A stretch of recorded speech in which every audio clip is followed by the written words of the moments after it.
ನಮಸ್ಕಾರ ಸ್ನೇಹಿತರೆ, ಕರ್ನಾಟಕ ಜಾಬ್ ನ್ಯೂಸ್ಗೆ ಸ್ವಾಗತ. ಇಂದಿನ ವಿಡಿಯೋದಲ್ಲಿ ನಾವು ಭಾರತೀಯ ಗ್ರಾಮೀಣ ಕೈಗಾರಿಕಾ ಅಭಿವೃದ್ಧಿ ಸಂಸ್ಥೆಯಲ್ಲಿ ಖಾಲಿರುವ ವಿವಿಧ ಹುದ್ದೆಗಳ ನೇಮಕಾತಿಯ ಬಗ್ಗೆ ತಿಳಿಯೋಣ. ಅದಕ್ಕಿಂತ ಮುಂಚೆ ನೀವು ಕೂಡ ನಮ್ಮ ಚಾನಲ್ಗೆ ಸಬ್ಸ್ಕ್ರೈಬ್ ಮಾಡಿಲ್ಲ ಅಂದರೆ ಕೂಡಲೇ ಸಬ್ಸ್ಕ್ರೈಬ್ ಮಾಡ್ಕೊಳ್ಳಿ ಮತ್ತು ಬೆಲ್ ಐಕಾನ್ ಕೂಡ ಕ್ಲಿಕ್ ಮಾಡಿ.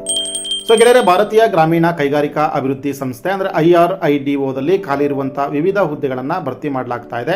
ಒಟ್ಟು ಹುದ್ದೆಗಳ ಸಂಖ್ಯೆ ಬಂದ್ಬಿಟ್ಟು 6300 ಹುದ್ದೆಗಳ ನೇಮಕಾತಿ ನಡೀತಾ ಇರುವಂಥದ್ದು. ಸೊ ಹುದ್ದೆಗಳ ವಿವರ: ಪ್ರಾಜೆಕ್ಟ್ ಮ್ಯಾನೇಜರ್ ಇರುತ್ತೆ, clerk, computer operator, field officer, helper, driver, peon, guard, multi tasking staff, electrician ಸೇರಿದಂತೆ ಒಟ್ಟು 24 ವಿವಿಧ ರೀತಿಯ ಹುದ್ದೆಗಳಿಗೆ ಭರ್ತಿಯನ್ನು ಮಾಡಲಾಗ್ತಾ ಇದೆ. ಕ್ವಾಲಿಫಿಕೇಷನ್ ಬಂದ್ಬಿಟ್ಟು ಹುದ್ದೆಗಳಿಗೆ ಅನುಗುಣವಾಗಿ ವಿದ್ಯಾರ್ಥಿ ಇರುತ್ತೆ. 8ನೇ ತರಗತಿ, 10ನೇ ತರಗತಿ, PUC, ಯಾವುದೇ ಪದವಿ, ಸ್ನಾತಕೋತ್ತರ ಪದವಿ, ITI, ಡಿಪ್ಲೊಮಾ ಮುಗಿಸಿರ್ತಕ್ಕಂಥವ್ರು ಅರ್ಜಿಯನ್ನು ಸಲ್ಲಿಸಬಹುದು. ವಯೋಮಿತಿ ಬಂದ್ಬಿಟ್ಟು ಕನಿಷ್ಠ 18 ವರ್ಷ ತುಂಬಿರಬೇಕು, ಗರಿಷ್ಠ 40 ವರ್ಷ ಇರುತ್ತೆ. SC ST ಅಭ್ಯರ್ಥಿಗಳಿಗೆ 5 ವರ್ಷ ಸಡಿಲಿಕೆ ಇರುತ್ತೆ, ಹಾಗೆ OBC ಅವರಿಗೆ 3 ವರ್ಷ ಸಡಿಲಿಕೆ ಇರುತ್ತೆ. ಅರ್ಜಿ ಶುಲ್ಕ ಬಂದ್ಬಿಟ್ಟು SC ST OBC EWSಗೆ 350 ರೂಪಾಯಿ ಇರುತ್ತೆ.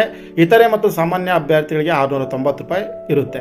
ಆಯ್ಕೆ ಪ್ರಕ್ರಿಯೆ: ಅಭ್ಯರ್ಥಿಗಳನ್ನ ಶಾರ್ಟ್ ಲಿಸ್ಟ್ ಮಾಡಿ ಸಂದರ್ಶನದ ಮೂಲಕ ಆಯ್ಕೆಯನ್ನು ಮಾಡಲಾಗುವಂಥದ್ದು. ಅರ್ಜಿ ಸಲ್ಲಿಸುವ ವಿಧಾನ: ಆನ್ಲೈನ್ ಮೂಲಕ ಅರ್ಜಿಯನ್ನು ಸಲ್ಲಿಸಬೇಕಾಗುತ್ತೆ. ಪ್ರಮುಖ ದಿನಾಂಕಗಳು: ಅರ್ಜಿ ಸಲ್ಲಿಕೆಯ ಪ್ರಾರಂಭ ದಿನಾಂಕ 1/5/2026, ಹಾಗೆ ಕೊನೆಯ ದಿನಾಂಕ 31/5/2026. ಆಸಕ್ತ ಮತ್ತು ಅರ್ಹ ಅಭ್ಯರ್ಥಿಗಳು ಕೊನೆಯ ದಿನಾಂಕದ ಒಳಗಾಗಿ ಆನ್ಲೈನ್ ಮೂಲಕ ಅರ್ಜಿಯನ್ನು ಸಲ್ಲಿಸಬಹುದು. ಅರ್ಜಿ ಸಲ್ಲಿಸುವ ಮುನ್ನ ಸಂಪೂರ್ಣ ಅಧಿಸೂಚನೆಯನ್ನು ಬೇಕಾಗುತ್ತೆ. ಸೊ ಈ ನೇಮಕಾತಿಗೆ ಸಂಬಂಧಪಟ್ಟಂತೆ ಅಧಿಸೂಚನೆ ಲಿಂಕ್ ಮತ್ತು ಅರ್ಜಿಯನ್ನು ಸಲ್ಲಿಸುವ ಆನ್ಲೈನ್ ಲಿಂಕ್ ಅನ್ನ ನೀವು ಪಡಿಬೇಕು ಅಂತಂದ್ರೆ ಸ್ನೇಹಿತರೆ, ನೀವು ಮಾಡಬೇಕಾಗಿರುವಂಥದ್ದು ಇಷ್ಟೇ. ನಿಮ್ಮ ಮೊಬೈಲಲ್ಲಿ ಗೂಗಲ್ ಸರ್ಚ್ ಅಥವಾ ಕ್ರೋಮ್ ಸರ್ಚ್ಗೆ ಹೋಗಿ ಸರ್ಚ್ ಬಾರಲ್ಲಿ ನೀವು spardhadeepa.com ಅಂತೇಳಿ ಟೈಪ್ ಮಾಡಿ.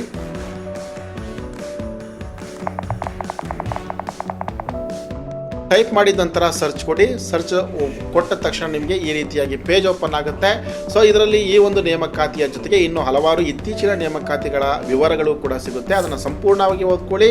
ಹಾಗೆ ಪ್ರತಿಯೊಂದು ಆರ್ಟಿಕಲ್ನ ಕೊನೆಯ ಭಾಗದಲ್ಲಿ ಅದಕ್ಕೆ ಸಂಬಂಧಪಟ್ಟಂಥ ಅಧಿಕೃತ ಅಪ್ಲಿಕೇಶನ್ ಸಬ್ಮಿಷನ್ ಲಿಂಕ್ ಕೂಡ ಇರುತ್ತೆ. ಅದರ ಜೊತೆಗೆ ಅಧಿಸೂಚನೆಯ ಲಿಂಕ್ ಕೂಡ ಇರುತ್ತೆ.